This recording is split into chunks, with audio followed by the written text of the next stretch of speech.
ಮತ್ತೊಬ್ಬರು guest join ಆಗಿದ್ದಾರೆ. ನಾನು ಕಾರ್ಯಕ್ರಮಕ್ಕೆ ವೆಲ್ಕಮ್ ಮಾಡಿಬಿಡ್ತೀನಿ. ಗಜಸೇನೆಯ ಅಧ್ಯಕ್ಷರಾಗಿರುವಂಥ ತಾಯ್ನಾಡು ರಾಘವೇಂದ್ರ ಅವರ ಕಾರ್ಯಕ್ರಮಕ್ಕೆ ಆತ್ಮೀಯವಾದಂಥ ಸ್ವಾಗತ. ಎಸ್ ರಾಘವೇಂದ್ರ ಅವರಿಗೆ ಅರಣ್ಯ ಇಲಾಖೆ ತೆಗೆದುಕೊಂಡಿರುವಂಥ ಮಹತ್ವದ ನಿರ್ಧಾರ ಒಂದು ಹಸಿರು ಬೆಂಗಳೂರು ಮಾಡಬೇಕು ಅಂತೇಳಿ. ಹಾಗಾದರೆ ಗಾರ್ಡನ್ ಸಿಟಿ ವಾಪಸ್ ಮರಳುತ್ತಾ ಹೇಗೆ? ಈಗ ನಾವು ಸರ್ಕಾರ ಮಹತ್ವದ ತೀರ್ಮಾನ ತಗೊತಾ ಇದೆ ಅಷ್ಟೇ. ಆ ತೀರ್ಮಾನ ತಗೊಂಡಿದ್ದು ಯಾವುದನ್ನು ಇಲ್ಲಿವರೆಗೂ ಕೂಡ ಸದುಪಯೋಗ ಆಗಿಲ್ಲ. ಅದು ಜನಗಳಿಗೆ ಯಾವ ಕೆಲಸನೂ ಆಗ್ತಾ ಇಲ್ಲ. ಈ ಮಹತ್ವದ ತೀರ್ಮಾನ ತಗೊಳ್ತಾರೆ, ಕ್ಯಾಬಿನೆಟ್ ಮೀಟಿಂಗ್ ಕರೀತಾರೆ, ನಾವು ಹಾಗೆ ಮಾಡ್ತೇವೆ ಹೀಗೆ ಮಾಡ್ತೇವೆ ಅಂತಾರೆ. ನಾಳೆ ಬೆಳಗ್ಗೆ ಆದರೆ ಹೇಳ್ದೆ ಕೇಳ್ದೆ ಮರಗಳನ್ನ ಕಟ್ ಮಾಡ್ತಾರೆ. ಒಣಗಿದ್ದೊಂದು ಕೊಂಬೆ ಕಟ್ ಮಾಡ್ರಪ್ಪ ಅಂದರೆ ಆ ಮರನೇ ಬುಡಕೆ ಕಟ್ ಮಾಡಿಬಿಡ್ತಾರೆ. ಕೇಳಿದರೆ ಇಲ್ಲ ಸರ್, ಇದು ಒಂದು ದೊಡ್ಡ ಕೊಂಬೆ ಒಣಗೋಗ್ಬಿಟ್ಟಿದೆ, ನಾಳೆ ದಿನ ಇದು ಒಣಗೋಗ್ಬಿಡುತ್ತೆ ಅಂತ ಇವರೇ ಊಹೆ ಮಾಡ್ಕೊತಾರೆ. ಇವಾಗ ನೋಡಿ, ಬೆಂಗಳೂರು ನೋಡಿ ಕಾಂಕ್ರೀಟ್ ರೋಡ್ ಮಾಡಿದರು. ಈಗ ಕಾಂಕ್ರೀಟ್ ರೋಡ್ ಮಾಡಿದ ಮೇಲೆ ಮಹಾನಗರ ಪಾಲಿಕೆಗೆ ಅಥವಾ ಕಾಂಟ್ರಾಕ್ಟ್ರಿಗೆ ಏನಾದ್ರು ಇವರಿಗಾದರೂ ಸ್ವಲ್ಪನಾದ್ರು ಮಾನವೀಯತೆ ಅನ್ನೋದು ಅಥವಾ ಮಾನ ಮರ್ಯಾದೆನಾದ್ರು ಇರಬೇಕು. ಈ ಕಾಂಕ್ರೀಟ್ ರೋಡ್ ಫುಟ್ಪಾತಲ್ಲಿ ಮಾಡ್ತಾರೆ. ನೀವು ಯಾವುದೋ ಒಂದು ಬಣ್ಣದ ಟೈಲ್ಸ್ಗಳಾಗ್ತಾರೆ. ಆ ಫುಟ್ಪಾತಲ್ಲಿ ಕಾಂಕ್ರೀಟ್ ಹಾಕಿ ಆ ಟೈಲ್ಸ್ ಹಾಕಿದಾಗ ಇವ್ರಿಗೆ ಹೇಗೆ ನಾವು ಒಬ್ಬ ಮನುಷ್ಯನಿಗೆ ಗಂಟ್ಲು ತನಕ ಮಣ್ಣು ಹಾಕ್ಬಿಟ್ರೆ ಬರೀ ಗಂಟ್ಲು ಮಾತ್ರ ಬಿಟ್ಟರೆ ಎಷ್ಟು ದಿನ ನಾವು ಜೀವಂತವಾಗಿರ್ತೇವೆ? ಒಳಗಡೆ ಬಾಡಿಗೆಲ್ಲ ನೀರು ಹೋಗಿಲ್ಲ, ಮನೆ ನೀರು ಕುಡಿದಿಲ್ಲ ಅಂದರೆ. ಮರಗಳಿಗೂ ಒಂದು ಜೀವ ಇದೆ. ಆ ಪೂರ್ತಿ ಕಾಂಕ್ರೀಟಲ್ಲಿ ಮುಚ್ಚಿಬಿಡ್ತಾರೆ. ಮುಚ್ಚಿದ್ರೆ ಎಲ್ಲೂ ನೀರು ಹೋಗೋಕ್ಕೆ ಜಾಗ ಇಲ್ಲ. ಈಗ ನಾವು ಅದನ್ನು ಕಣ್ಣಿಗೆ ಕಾಣಿಸೂ ಫಾರೆಸ್ಟ್ ಇಲಾಖೆ, ಮಹಾನಗರ ಪಾಲಿಕೆ ಇಲಾಖೆ ಸಂಬಂಧಪಟ್ಟವ್ರು ಎಲ್ಲರೂ ಓಡಾಡ್ತಾರೆ, ಜನಗಳು ಓಡಾಡ್ತಾರೆ. ಎಲ್ಲೂ ಕೂಡ ನೀರು ಹೋಗೋದಕ್ಕೆ ಇಲ್ಲ ಅಂದಾಗ ಏನಾಗುತ್ತೆ? ಮರ ಒಣಗೋಗುತ್ತೆ. ಒಣಗೋದ್ಮೇಲೆ ಏನು ಮಾಡ್ತಾರೆ? ಇದೇ ಫಾರೆಸ್ಟ್ ಇಲಾಖೆಯವ್ರು ಬಂದುಬಿಟ್ಟು ನೋಡಿ ಮರ ಒಣಗೋಯ್ತು ಅಂತ ಕಟ್ ಮಾಡ್ತಾರೆ. ಅದು ಮೂಲ ಉದ್ದೇಶ ಏನು ಅಂದರೆ, ಇವನು ಯಾವುದೋ ದೊಡ್ಡ ಬಿಲ್ಡಿಂಗ್ ಕಟ್ಟಿರ್ತಾನೆ, ಒಂದು 10 ಕೋಟಿ 20 ಕೋಟಿ ಖರ್ಚು ಮಾಡಿರ್ತಾನೆ. ಅವನ ಬಿಲ್ಡಿಂಗಿಗೆ ನಾನಾ ಥರದ ಗ್ಲಾಸ್ಗಳಾಗ್ತಾನೆ, ಲೈಟ್ಗಳಾಗ್ತಾನೆ. ಅವನ ಬಿಲ್ಡಿಂಗ್ ಕಾಣಿಸ್ಬೇಕಷ್ಟೇ. ಆ ಮರ ಸಾಯಬೇಕು. ಸಾಯೋ ಉದ್ದೇಶದಿಂದಲೇ ಇವರೇ ಸಾಯಿಸ್ತಾರೆ. ಈಗ ಈ ರೀತಿ ಇದ್ದಾಗ ನಾವು ಏನು ಇವರು ಮಹತ್ವದ ನಿರ್ಧಾರ ತಗೊಂಡ್ರು, ಏನು ಉದ್ಧಾರ ಮಾಡ್ತಾರೆ ಅಂತ ಹೇಳೋಣ.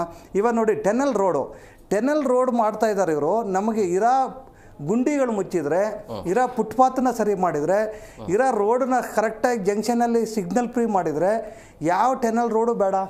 ಈಗ ಟೆನಲ್ ರೋಡ್ ನಮ್ದು ಈಗ ಏನಾದರೂ ಒಂದು ಎಲ್ಲರೂ ನಾವೆಲ್ಲ ಬಂದರೆ, ಬೆಂಗಳೂರಿಗೆ ಹೊಸದಾಗಿ ಯಾರಾದ್ರು ಬಂದರೆ ಮೊದಲು ಯಾರು ಕೇಳೋದು ಲಾಲ್ಬಾಗ್ ಆಗಿದೆ, ಕಬ್ಬನ್ ಪಾರ್ಕ್ ಹಾಕಿದೆ, ಈ ಒಂದು ಬನ್ನರ್ಘಟ್ಟ ಉದ್ಯಾನವನ ಆಗಿದೆ, ನೀವು ನೋಡಿದ್ರಾ ಅಂತ ಕೇಳ್ತಾರೆ ನಾವು ಹಳ್ಳಿಗಳಿಗೆ ಹೋದರೆ. ಅಥವಾ ನಾವು ಬೆಂಗಳೂರಿಗೆ ಯಾರೇ ಬಸ್ ಬಂದ್ರೂ ನೋಡ್ತಾರೆ. ಅಥವಾ ಇವಾಗಲೂ ನಾವೇನಾದ್ರು ಮಕ್ಕಳು ಮರಿ ಫ್ರೀಯಾಗಿದ್ದರೆ ಕರ್ಕೊಂಡು ಹೋಗೋವಂಥದ್ದು ರೂಢಿ ಮಾಡ್ಕೊಂಡಿದ್ದೇವೆ. ಇವತ್ತು ಅಂಥ ಲಾಲ್ಬಾಗನ್ನ ಸಮೇತ ಈ ಕಾಂಗ್ರೆಸ್ ಸರ್ಕಾರ ಕಣ್ಣು ಹಾಕಿದೆ ರಿಯಲ್ ಎಸ್ಟೇಟಿಗೆ. ಏನೋ ಟೆನಲ್ ರೋಡ್ ಮಾಡ್ತೀವಿ, 6 ಎಕರೆನ ಅದನ್ನು ಹೊಡ್ಕೊತೀವಿ ಅಂತ ಹೇಳ್ತಾ ಇದ್ದಾರೆ. 6 ಎಕರೆ ಅಲ್ಲ ರೀ, 6 ಇಂಚು ಜಾಗನೂ ಅಲ್ಲಿ ಕೊಡಬಾರ್ದು. ಯಾಕೆಂದರೆ ಅದು ಸಾವಿರಾರು ವರ್ಷಗಳಿಂದ ಬಂದಿರೋಂಥ ಬಂಡೆ.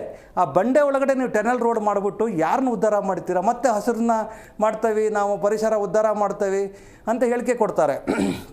ಇವತ್ತು ಪಕ್ಷಿಧಾಮಗಳು ಹೆಂಗಿದ್ದಾವೆ ಅಂದರೆ, ನೀವು ಕೊಡ್ತಿರುವಾಗ ನಮ್ಮದು ಮಲೆನಾಡು, ನಮ್ಮದು ಶಿವಮೊಗ್ಗ ಜಿಲ್ಲೆ ಸೊರಬ ತಾಲೂಕು. ಆ ಸೊರಬ ತಾಲೂಕಲ್ಲಿ ಒಂದು ಗುಡುವಿ ಅಂತ ಇದೆ ಪಕ್ಷಿಧಾಮ. ನೀವು ವಿವಿಧವಾದ ಇದೆಲ್ಲ ನಮ್ಮ ಏನು ಕರ್ನಾಟಕದ ನಾಡಿನ ಜನತೆ ಇವೆಲ್ಲ ನೋಡ್ಬೇಕು. ನಮ್ಮದೇ ಪಕ್ಷಿಧಾಮ ಅದು, ನಮ್ಮ ಜಿಲ್ಲೆ ಪಕ್ಷಿಧಾಮ ಗುಡುವೆ. ಅಲ್ಲಿ ನಾನಾ ಥರದ ಪಕ್ಷಿಗಳು ಬರ್ತು ಸೇರ್ಕೊತಾ ಇದ್ದು ಮುಂಚೆ. ಇವತ್ತು ಅಲ್ಲಿ ನೀರುಗಳು, ಹಳ್ಳಿ ಕಡೆ ನೀರುಗಳು ಕಲುಷಿತ ಆಗಿದೆ. ಇವತ್ತು ನೋಡ್ರಿ, ನಾವು ಮೂಲತಃ 94ಅಲ್ಲಿ ಬೆಂಗಳೂರಿಗೆ ಬಂದಾಗ ನಾವು ಮಂಗಂಪಾಳ್ಯ ಅಂತ ಒಂದು HSR ಲೇಔಟ್ ಪಕ್ಕದಲ್ಲಿ ಇದ್ದೀವಿ ನಾವು. ಆ ಒಂದು ಕೆರೆ ನೀರನ್ನು ನಾವು ಕುಡಿತಾ ಇದ್ದೀವಿ, ಉಪಯೋಗಿಸ್ತಾ ಇದ್ದೀವಿ. ಅವಾಗೇನು ಬೋರ್ಗರ್ ಇರಲಿಲ್ಲ, ಕಾವೇರಿ ನೀರು ಅಂತ ಸಂಪರ್ಕ ಇರಲಿಲ್ಲ. ಇವತ್ತು ನೀವು ಆ ಕೆರೆ ನೀರುಗಳನ್ನ ತೊಳ್ಕೊಳ್ಳೋಕ್ಕೂ ಆಗಲ್ಲ. ಇದನ್ನು ಕಂಟ್ರೋಲ್ ಮಾಡಬೇಕಾಗಿರೋದು ನೀರಾವರಿ ಸಚಿವರು ಅಥವಾ ಇವು BB ಮಹಾನಗರ ಪಾಲಿಕೆ. ಅಲ್ಲಿ ಏನೂ ಮಾಡೋದು ಬೇಡ ರೀ. ಇವರು ತನ್ನ ತಾನೇ ಗಿಡಗಳು ಬೆಳೆಯುತ್ತೆ, ತನ್ನ ತಾನೇ ಪರಿಸರ ಉಳಿಸ್ಕೊಳ್ಳೋ ಅಂಥದ್ದು. ಇವತ್ತು ನಮ್ಮ ಪರಿಸರಕ್ಕೆ, ನಮ್ಮ ಭೂಮಿಗೆ ಆ ತಾಕತ್ತಿದೆ. ಯಾಕೆಂದರೆ ನೋಡಿ, ಉತ್ತರಾಖಂಡದಲ್ಲಿ ಎಲ್ಲ ಕಡೆ ನೀವು ನೋಡ್ತಾ ಇದ್ದರೆ ಏನೆಲ್ಲ ಭೂಮಿನ ಸಮತ್ವವಾಗಿ ಗುಡ್ಡಗಳ ನಡುವೆ ಮನೆಗಳು ಕಟ್ಕೊಂಡಿರ್ತಾರೆ. ಒಂದು ಸಲ ಬಂತು ಅಂದರೆ ಸುನಾಮಿ ಥರ ಎಲ್ಲ ಕೊಚ್ಕೊಂಡು ಹೋಗುತ್ತೆ, ಮತ್ತು ಅಲ್ಲಿ ಗಿಡ ಗಂಟೆಗಳು ಬೆಳೀತವೆ. ಯಾಕೆಂದರೆ ಪ್ರಕೃತಿ ಇವ್ರು ಏನೇ ಹಾನಿ ಮಾಡಿದ್ರು ಅದು ಸಮತೋಲನ ಮಾಡ್ಕೊಳುತ್ತೆ. ಇವತ್ತು ನೋಡಿ, ನಾವು ಹೇಳೋದು ಈ ಕೆರೆಗಳನ್ನ ಮಾಲಿನ್ಯ ಎಲ್ಲಿಂದ ಆಗ್ತಾ ಇದೆ ಅಂದರೆ ರಾಜಕಾಲುವೆಗಳು ಒತ್ತುವರಿ. ನೀವು ಹೇಳ್ತಾ ಇರೋದು ಮೊದಲು ಬೆಂಗಳೂರಲ್ಲಿರುವಂಥ ಸಮಸ್ಯೆನ ಫಸ್ಟ್ ನೀವೇನು ಅಂದರೆ, ಆ ರಾಜಕಾಲುವೆಗಳಲ್ಲಿ ಕೊಳಚೆ ನೀರು ನೀವು ಕೆರೆಗೆ ಬಿಟ್ಟಾಗ ಕೆರೆ ನೀರು ಕಲುಷಿತವಾದಾಗ ನೀವು ಎಲ್ಲಿಂದ ಮಾಡ್ತೀರ? ಕಾವೇರಿ ನೀರು ಇವತ್ತು ರೀ ಯಾವುದೋ ಒಂದು ಬಿಗ್ ಬಾಸ್ ನಡೀತಾರೋ ಅಂತ ಇದನ್ನು ಇವರು ಅಲ್ಲಿ ಏನಮ್ಮ ನಮ್ಮ ಕೊಳಚೆ ನಿರ್ಮಾಣ ಮಂಡಳಿಯವರು ಏನೋ ಸರಿಯಾಗಿಲ್ಲ ಅಂತ ಬಂದ್ ಮಾಡ್ತಾರೆ. ಇವರಿಗೆ ಕಾವೇರಿ ದಡದ ಮೇಲೆ ಸುಮಾರು ನಮ್ಮ ಪ್ರಚಲಿತ ಏನು ರಾಜಕಾರಣಿಗಳ ಮಕ್ಕಳದು, ಮೊಮ್ಮಕ್ಕಳದು, ಮರಿಮಕ್ಕಳದು, ರಿಲೇಷನ್ಗಳದು ಸಾವಿರಾರು ರೆಸಾರ್ಟ್ಗಳಿದ್ದಾವೆ. ಅವೆಲ್ಲ ನೀರು ಇವತ್ತು ನಾವು ಕುಡಿತಾ ಇರೋದು ಕಾವೇರಿ ನೀರಲ್ಲಿ ಇವರ ರೆಸಾರ್ಟಲ್ಲಿರೋ ಕಕ್ಕಸನ್ನ ಉಚ್ಚೆನ ಇದನ್ನು ಇವತ್ತು ಬೆಂಗಳೂರು ನಗರದ ಕಾವೇರಿ ನೀರಲ್ಲಿ ನಾವೆಲ್ಲ ಕುಡಿತಾ ಇದ್ದೇವೆ. ಇದು ಎಷ್ಟು ದಿನ ಅದು ಸರಿಯಾಗಿರುತ್ತೆ? ಇವತ್ತೆಲ್ಲ ಹೊಳೆಗಳು ಎಂತೆಂಥ ಮಹಾನದಿಗಳೇ ಬತ್ತೋಗಿದ್ದಾವೆ. ಇಲ್ಲಿ ಕುಡಿಯುವಂಥ ಕಾವೇರಿ ನೀರಲ್ಲಿ ಇವ್ರದೇ ರೆಸಾರ್ಟ್ಗಳನ್ನ ಕಕ್ಕಸನ್ನು ಬಿಡ್ತಾ ಇದ್ದಾರೆ ಇವರು. ಬಿಟ್ಟವಾಗ ನಾವು ಇದನ್ನು ಸರಿ ಮಾಡ್ಕೊಂಡಿಲ್ಲ, ಅರಣ್ಯ ಇಲಾಖೆ ಗಮನಿಸ್ತಾ ಇಲ್ಲ, ಸಂಬಂಧಪಟ್ಟ ಇಲಾಖೆಗಳು ಗಮನಿಸ್ತಾ ಇಲ್ಲ, ಪರಿಸರದ ಇಲಾಖೆಗಳು ಗಮನಿಸ್ತಾ ಇಲ್ಲ ಅಂದಾಗ ಎಷ್ಟು ದಿನ ಆ ನೀರಾರು ಉಳಿತಾವೆ? ಇವಾಗ ಈಗೆಲ್ಲ ನಾವೆಲ್ಲ ಮಲೆನಾಡಲ್ಲಿ ನಾವು ಒಂದು ಗದ್ದೆಯಿಂದ ಇನ್ನೊಂದು ಗದ್ದೆಗೆ ಹೋಗ್ಬೇಕಾದಾಗ ಹುಲಿಗಳ ಕಾಟ, ಕರಡಿ ಕಾಟ, ಕಾಡಿನ ಕಾಟ, ಕಾಡ ಶಬ್ದಗಳು ಇರ್ತಾ ಇತ್ತು. ಇವತ್ತು ಎಲ್ಲಿ ಬೇಕಾದ್ರೆ ಇವತ್ತು ಕಾರಲ್ಲಿ ಹೋಗ್ತೇವೆ ನಾವು, ಅಷ್ಟು ಬಟಾ ಬೈಲಾಗ್ಬಿಟ್ಟಿದೆ. ಬಗರುಕೂಮನ್ನ ಹೆಸರಲ್ಲಿ ಇವತ್ತು ನಮ್ಮ ಮಲೆನಾಡಲ್ಲಿ ಒಂದು ಅರಣ್ಯನ ನಾಶ ಹೇಗಾಗಿದೆ ಅಂದರೆ ನೀವು ಹೇಳ್ತೇವೆ. ಬಗರುಕೂಮನ್ನ ಒಂದು ಹೆಸರಲ್ಲಿ ಈ ಕಾಕಗಳು ಮಲೆನಾಡು ಇದನ್ನು ಕೇರಳದವ್ರು ಇದಾರಲ್ಲ ಮಲಯಾಳಿಗಳು, ಕಾಕಗಳು ಬಂದು 106 ಎಕರೆ ತೋಟಗಳು ಮಾಡ್ಕೊಂಡಿದ್ದಾರೆ. ಇವತ್ತು ಇದನ್ನ ಅಲ್ಲಿ ಶುಂಠಿ ಬೆಳೀತಾರೆ, ಅಲ್ಲಿ ಅಡಿಕೆ ಬೆಳೀತಾರೆ. ಆ ಒಳಗಡೆ ನಿಮಗೆ ಸ್ಥಳೀಯವಾಗಿ ಆಯ್ತಪ್ಪ ನಮ್ಮ ಒಂದು ಊರಿದೆ, ಆ ಊರಿನ ಜನಗರು ಕೆಲಸ ಕೊಡ್ತಾರೆ ಅಂದರೆ ಕೆಲಸ ಕೊಡಲ್ಲ. ಇವ್ರು ಎಲ್ಲಿಂದಲೋ ಕೇರಳದಿಂದ ಬಾಂಗ್ಲಾದೇಶದಿಂದ ಜನಗಳು ತರ್ತಾರೆ. ಆ ಒಂದು ಶುಂಠಿ ಒಳಗಡೆ ಜಾಗದಲ್ಲಿ 106 ಎಕರೆ ಒಳಗಡೆ ಅಲ್ಲಿ ಬಾಂಬ್ ತಯಾರು ಮಾಡ್ತಾರಾ, ಶುಂಠಿನೇ ಬೆಳೀತಾರಾ, ಅಥವಾ ಏನು ಮಾಡ್ತಾರೆ ಅನ್ನೋದು ಗೊತ್ತಿಲ್ಲ. ಇವತ್ತು ಅಂಥ ಪರಿಸ್ಥಿತಿ ಇವತ್ತು ಮಲೆನಾಡು ಕಡೆ ಕಾಡಿರೋಂಥ ಪರಿಸ್ಥಿತಿಯಲ್ಲಿ ಆಗಿದೆ. ಯಾರಿಗಳನ್ನ ಈ ಅರಣ್ಯ ಇಲಾಖೆ ಅವರು ವಶಪಡಿಸ್ಕೊಂಡಿದ್ದಾರಲ್ಲ ಜಾಗ, ಆ ಪಕ್ಕದಲ್ಲಿ ಲೇಔಟ್ಗಳನ್ನ ನಿರ್ವಹಣೆ ಮಾಡಲಿಕ್ಕೂ ಕರೆದಿದ್ದಾರೆ, ಕಾಲ್ಫರ್ ಮಾಡಿದ್ದಾರೆ. ಬೆಂಗಳೂರು ಮಾಡಿದ್ದೇ ರಿಯಲ್ ಎಸ್ಟೇಟಿಗೋಸ್ಕರ 6 ಅಲ್ಲ 600 ಮಾಡ್ತಾರೆ. ಗ್ರೇಟೆಡ್ ಬೆಂಗಳೂರು ರಾಮನಗರ ಸೇರಿಸ್ಕೊಂಡು, ಕೋಲಾರ ಸೇರಿಸ್ಕೊಂಡು, ಇನ್ನೇನು ಈ ಕಡೆ ಎಲ್ಲ ಸೇರಿಸ್ಕೊಂಡ್ರಲ್ಲ, ಅದು ಮಾಡೋ ಉದ್ದೇಶನೇ ರಿಯಲ್ ಎಸ್ಟೇಟು. ಇದೇನು 6ನ ಬೆಂಗಳೂರು ಉದ್ಧಾರ ಮಾಡೋಕ್ಕಾಗಲಿ ಅಥವಾ ಇನ್ನೊಂದು ಉದ್ಧಾರ ಮಾಡೋಕ್ಕಾಗಲ್ಲ. ಈಗ ಏನಾಗಿದೆ, ಬೆಂಗಳೂರು ಯಾವಾಗಲೂ ಬೆಂಗಳೂರು ಉದ್ಧಾರ ಮಾಡೋದು ಅಲ್ಲ, ಅದನ್ನೇ ಈಗ ರಿಯಲ್ ಎಸ್ಟೇಟಿಗೋಸ್ಕರ ಈ ಥರ ಮಾಡಿ ಕೆರೆನ ನೋಡಿ ಹೇಳ್ತಾವಲ್ಲ. ಕೆರೆ ಹೊಸ ಕೆರೆ ತೋಡೋದು ಬೇಡ ಸರ್. ಇವರು ಇರೋ ಕೆರೆ ಉಳಿಸ್ಕೊಬಿಟ್ರೆ ಸಾಕು. ಇನ್ನು ಉಳಿದ್ರೆ ಕೆರೆನಾರು ಉಳಿಸ್ಕೊಂಡ್ರೆ ಶುದ್ಧ ನೀರು ಬರ್ತೈತಿ. ಈ ನೋಡಿ ಮೊನ್ನೆ ಶಿವರಾಮ್ ಕಾರಂತ್ ಲೇಔಟ್ ಇಂಥ ಒಂದು area, Jakkur layout, ಏರೋಡ್ರಮ್ back side ನಮ್ಮದು ಒಂದು ಜಾಗ ಇದೆ. ಅಲ್ಲಿ ಒಂದು ದೊಡ್ಡ ಕೆರೆ ಇತ್ತು. ರಾಜಕಾಲುವೆ ಬಂದು ಆ ಕೆರೆಯಲ್ಲಿ ಸ್ವಲ್ಪ ನಿಂತ್ಬಿಟ್ಟು ಮುಂದಕ್ಕೆ ಹೋಗೋದು. ಅವಾಗ ಅಲ್ಲೆಲ್ಲ ನೀರು ಬರ್ತಾ ಇಲ್ಲ. ಶಿವರಾಮ್ ಕಾರಂತ್ ಲೇಔಟು ಎಲ್ಲ 15,000 20,000 ರೂಪಾಯಿ ಕೊಟ್ಟು ಸೈಟ್ ತೊಗೊಂಡಾರೆ. KS ಆಫೀಸರ್ IAS ಆಫೀಸರ್ ಎಲ್ಲ ಇದಾರಲ್ಲಿ. ಅಲ್ಲಿ ಒಂದು ಕೆರೆ 2 ಎಕರೆ 2.5 ಎಕರೆ ಕೆರೆನ ಮೊನ್ನೆ ನಮ್ಮ ಕೃಷ್ಣ ಬೈರೇಗೌಡರು ಮತ್ತು ಕಾಂಗ್ರೆಸ್ ಸರ್ಕಾರ ಮಾಡಿತ್ತು, BJP ಮಾಡಿತ್ತೋ ಗೊತ್ತಿಲ್ಲ, ಆ ಮುಚ್ಚಿಬಿಟ್ಟು ವಕ್ಫ್ ಬೋರ್ಡಿಗೆ ಕೊಡ್ತಾರೆ. ವಕ್ಫ್ ಬೋರ್ಡಿಗೆ ಕೊಟ್ಬಿಟ್ಟು 78 ಸೈಟ್ ಮಾಡಿದಾರಲ್ಲಿ ಕೆರೆ ಮುಚ್ಚಿ. ಯಾರು ಕೇಳೋರಿಲ್ಲ ರೀ. ವಿರೋಧ ಪಕ್ಷನೂ ಕೇಳ್ತಾ ಇಲ್ಲ, ಆಡಳಿತ ಪಕ್ಷ ಕೇಳ್ತಾ ಇಲ್ಲ. ಆ ಪಾಪ ಶಿವರಾಮ್ ಕಾರಂತ್ ಲೇಔಟ್ ಅವ್ರು ಹೋಗಿ ಏನೋ ಒಂದು ಹೈಕೋರ್ಟಲ್ಲಿ ಅರ್ಜಿ ಹಾಕೊಂಡವ್ರೆ, ಅವ್ರನ್ನ ಹೆದರ್ಸೋ ಕೆಲಸ ಮಾಡ್ತಾರೆ. ನೀವು ಇಲ್ಲಿಂದ ಇರೋ ಕೆರೆನೇ ಇವ್ರು ಉಳಿಸಲ್ಲ, ಆದಮೇಲೆ ಹೊಸ ಕೆರೆಯಲ್ಲಿ ಸೃಷ್ಟಿ ಮಾಡ್ತಾರೆ ಇವರು. ಈಗ ಏನಾಗುತ್ತೆ ನೀವು ಹೇಳ್ದಂಗೆ ಕೆರೆಗಳಿಗೂ ಈಗ ಕೆಲವೊಂದು ಕೆರೆಗಳು ನಮ್ಮ KR ಪುರಂ ಕೆರೆಗಳಿಗೆ ಲೋಕಾಯುಕ್ತರೇ ಖುದ್ದು ಸುಮುಟೋ ಕೇಸ್ ಹಾಕಿ ಅವರೇ ಸೂಪರ್ವಿಷನ್ ಏನು ಮಾಡ್ತಾರೆ. ಅಲ್ಲಿ ಅದೇ ಕೇಸ್ ಇತ್ತು. ಅವರೇ ಖುದ್ದಾಗಿ ಬಂದು ಏನೇನಾಗಿದೆ, ಕೆರೆಗಳ ಪರಿಸ್ಥಿತಿ ಏನು, ಯಾಕೆ ಈ ತರ ಕಂಟಾಮಿನೇಟ್ ಆಗ್ತಿದೆ ಅಂತ ಅವ್ರು ನೋಡೋ ಪರಿಸ್ಥಿತಿ ಬಂದಿದೆ ಅಂದ್ರೆ ಇದಕ್ಕೆ ಹೊಣೆ ಯಾರು? ಲೋಕಾಯುಕ್ತ ಪರಿಸ್ಥಿತಿ ಏನಾಗಿದೆ ಅಂದ್ರೆ, ಈಗ ಹಲ್ಲು ಕಿತ್ತಿರೋ ಹಾವನ್ನ ಆಟ ಆಡ್ಸಕ್ ಬರ್ತಾರೆ ಎಲ್ಲ. ನೀವು ಬುಟ್ಟಿ ಮೇಲೆ ಹೊತ್ಕೊಂಡು ಈಗ ಹಲ್ಲು ಕಿತ್ತಿರೋ ಹಾವಿನ ಪರಿಸ್ಥಿತಿ ಆಗ್ಬಿಟ್ಟಿದೆ. ಅಧಿಕಾರನೇ ಇಲ್ಲ, ಲೋಕಾಯುಕ್ತ ಇದೆ, ಅಧಿಕಾರ ಇಲ್ಲ ಅವ್ರಿಗೆ. ಪಾಪ ಏನ್ ಮಾಡಿದ್ರು ತಗೊಂಡ ಸರ್ಕಾರಕ್ಕೆ ರಿಪೋರ್ಟ್ ಕೊಡಬೇಕು. ಕೊಳ್ಳೆ ಹೊಡಿತಾ ಇರೋದೇ ಸರ್ಕಾರದವರು, ರಾಜಕಾರಣಿಗಳು ಅಂದಮೇಲೆ ರಿಪೋರ್ಟ್ ಅವರಿಗೆ ಕೊಟ್ಟು ಏನು ಮಾಡ್ತೀರಿ? ಈಗ ಹೇಳಿ, ಕಳ್ಳರನ್ನ ಹೋಗ್ಬಿಟ್ಟು ಕಳ್ಳರನ್ನ ಹುಡುಕಿ ಅಂತ ಕಳಿಸಿದ್ರೆ ಅವ್ರೇನು ಮಾಡ್ತಾರೆ? ಕದ್ದಿರೋದ್ರಲ್ಲಿ ಎಷ್ಟಿದೆಯಪ್ಪ ಪಾಲು ಕೊಡು ಅಂತಾರೆ ಬಿಟ್ರೆ ನಿಮ್ಗೆ ಎಲ್ಲಿಂದ ಸಾಲವಾಗುತ್ತೆ ಇದು?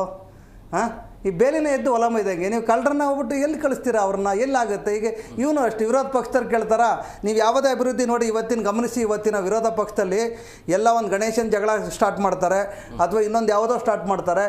ಪೂರ್ತಿಯಾಗಿ ಅಭಿವೃದ್ಧಿ ಬಗ್ಗೆ ಇಲ್ಲ ರೀ. ಅಭಿವೃದ್ಧಿ ಬಗ್ಗೆ ಯಾವುದು ಯಾರು ಕೇಳಲ್ಲ. ಈಗ ಅಭಿವೃದ್ಧಿ ಬಿಟ್ಟು ಬೇರೆ ಎಲ್ಲ, ನೀವು ಯಾವುದೇ ಕೋಮು ಗಲಭೆ ಇರ್ಬೋದು, ಇನ್ನೊಂದು ಯಾವುದೋ ಇರ್ಬೋದು, ಅದನ್ನು ಮಾಡ್ತಾರೆ. ನೋಡಿ ಮರಗಳು ಇವತ್ತು ನೋಡಿ, ಕೇಬಲ್ ಮಾಫಿಯಾ ಈ ಬೆಂಗಳೂರಲ್ಲಿ ಕೇಬಲ್ ಮಾಫಿಯಾ ಎಷ್ಟರ ಮಟ್ಟಿಗಿದೆ ಅಂದರೆ, ನೀವು ಒಂದು ಮರಕ್ಕೆ ಕಟ್ತಾರೆ, ಕೇಬಲ್ನ ಕಟ್ಬಿಟ್ಟು ಅಲ್ಲೇನೋ ಫುಲ್ಲು ಇವಾಗೆಲ್ಲ ಮಿಷನ್ಗಳು ಟ್ಯಾಗ್ ಹೊಡಿತಾರೆ. ಆ ಟ್ಯಾಗ್ ಹೊಡೆದಿರೋ ಜಾಗದ ಒಬ್ಬ ಮನುಷ್ಯನಿಗೆ ಕೈ ಹಿಂಗೆ ಕಟ್ ಮಾಡ್ಬಿಟ್ಟು ಕೈ ಕಟ್ಬಿಟ್ರೆ ಈ ಕೈ ಏನಾಗುತ್ತೆ, ಇಷ್ಟು ಒಣಗೋಗ್ಬಿಡುತ್ತೆ. ಅದೇ ರೀತಿ ಒಂದು ಮರಕ್ಕೆ ಒಂದು ಕೊಂಬೆಗೆ ಇವರು ಕಟ್ಬಿಟ್ರೆ ಕೇಬಲ್ ಹೊಡೆದ್ಬಿಟ್ಟು ಅಲ್ಲೇನಾಗುತ್ತೆ, ಆ ಕೊಂಬೆ ಪೂರ್ತಿ ಅದಕ್ಕೇನು ನೀರಿನ ಒಂದು ಇದಾರಲ್ಲ, ಅದು ಒಣಗೋಗುತ್ತೆ. ಒಣಗೋದ್ಮೇಲೆ ಅದನ್ನೆಲ್ಲ ನೋಡ್ಕೊಂಡಿರ್ತಾರೆ ಮಹಾನಗರ ಪಾಲಿಕೆಯವರು. ಅವ್ರಿಗೇನು ಮಾಮೂಲಿ ಬರುತ್ತಾ ಗೊತ್ತಿಲ್ಲ, ಫಾರೆಸ್ಟ್ ಇಲಾಖೆ ಮಾಮೂಲಿ ಬರುತ್ತಾ ಗೊತ್ತಿಲ್ಲ. ಆ ಕಟ್ಟಿರೋದು ಏನು ನೀವು ಬೇಕಾದ್ರೆ ಅಬ್ಸರ್ವ್ ಮಾಡಿ, ಕಟ್ಟಿರೋ ರಂಬೆ ಒಣಗೋಗುತ್ತೆ. ಒಣಗೋದ್ಮೇಲೆ ಇವರೇ ಬರ್ತಾರೆ ಅದನ್ನು ಯಾರೋ ಫಾರೆಸ್ಟ್ ಇಲಾಖೆಯವ್ರು ಬಂದ್ಬಿಟ್ಟು ಅದನ್ನು ಕಟ್ ಮಾಡಿ ತೆಗಿತಾರೆ. ನಿಮ್ಗೆ ಯಾಕಪ್ಪ ಫಾರೆಸ್ಟ್ ಇಲಾಖೆಯಲ್ಲಿ ಸಂಬಳ ಕೊಡ್ತಾ ಇರೋದು ಅಥವಾ ಮಹಾನಗರ ಪಾಲಿಕೆಗೆ ಸಂಬಂಧಪಟ್ಟ ಇಲಾಖೆಗೆ ಕಣ್ಣು ಕಾಣಲ್ವಾ? ನೀವು ಅದನ್ನು ಕೇಬಲ್ ಎಳಿಬೇಕಾದಾಗ ಅಂಡರ್ಗ್ರೌಂಡ್ ಕೇಬಲ್ ಮಾಡ್ಕೊಳ್ಳಿ. ಕೇಬಲನ್ನು ಕಟ್ಟಿಬಿಟ್ಟು ನೀವೆಲ್ಲ ಆದಮೇಲೆ ಎಳೆದ್ರೆ ಏನು ಪ್ರಯೋಜನ? ರಾಘವೇಂದ್ರ ಅವರು, ಈಗ ಎಲ್ಲೆಲ್ಲಿ ಅವಶ್ಯಕತೆ ಇದೆ ಹಸಿರು ತಾಣಗಳು, ಎಲ್ಲೆಲ್ಲಿ ಅವಶ್ಯಕತೆ? ಆರಂಭದಲ್ಲಿ ಯಲಹಂಕ ಹೇಳಲಾಗ್ತಾ ಇದೆ, ನಿಮ್ಮ ಪ್ರಕಾರ ಎಲ್ಲೆಲ್ಲಿ ಬೇಕು ಈ ರೀತಿಯ ಪಾರ್ಕ್? ಅಲ್ಲ, ಈಗ ಪ್ರತಿಯೊಂದು ರಾಜ್ಯಕ್ಕೆ ದೇಶಕ್ಕೂ ಬೇಕು, ಹಸಿರು ಬೇಕು. ಹಸಿರು ಇಲ್ಲ ಅಂದರೆ ನಾವಿರಲ್ಲ. ಸ್ವಲ್ಪ ಜನ ಜಾಸ್ತಿ ಈಗಲಾದ್ರೆ ಮುಂಚೆಲ್ಲ 100 ವರ್ಷ 110 ವರ್ಷ ಬದುಕೋರು ಈಗ 60 ವರ್ಷಕ್ಕೆ ಬಂದಿದ್ದಾರೆ.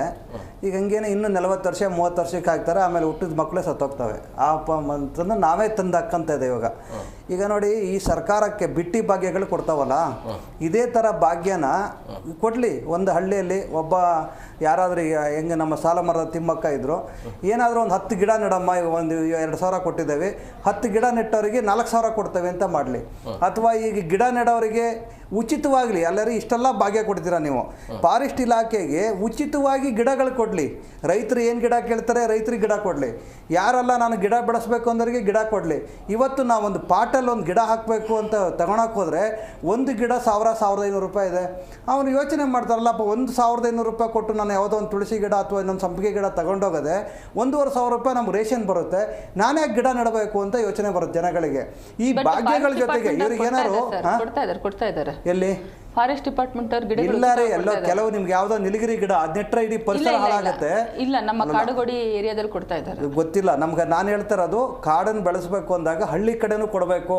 ಪ್ರತಿಯೊಂದು ಬರೇ ಇದ್ರ ಗಿಡ ಅಲ್ಲ, ಪ್ರತಿಯೊಂದು ಗಿಡ ಅಲ್ಲ ರೀ. ನಾವೇನು ಹೇಳೋದು, ಕಾಡು ಬೆಳಿಬೇಕು ಅಂದಾಗ ಈಗ ಗೇರ್ ಗಿಡ ಕೊಡ್ಲಿ, ಮಾವಿನ ಗಿಡ ಕೊಡ್ಲಿ, ತೆಂಗಿನ ಗಿಡ ಕೊಡಲಿ, ಈ ಥರ ಪರಿಸರ ಗಿಡ ಕೊಡಲಿ, ಸಪೋಟ ಕೊಡಲಿ, ಗೋಡಂಬೆ, ಈ ಥರ ಗಿಡಗಳನ್ನೇ ಕೊಡಲಿ. ಅವಾಗ ರೈತರಿಗೆ ನಮಗೆ ನೋಡ್ರಿ, ನಮಗೆ ಬೇಕಾಗಿರೋದೇನು?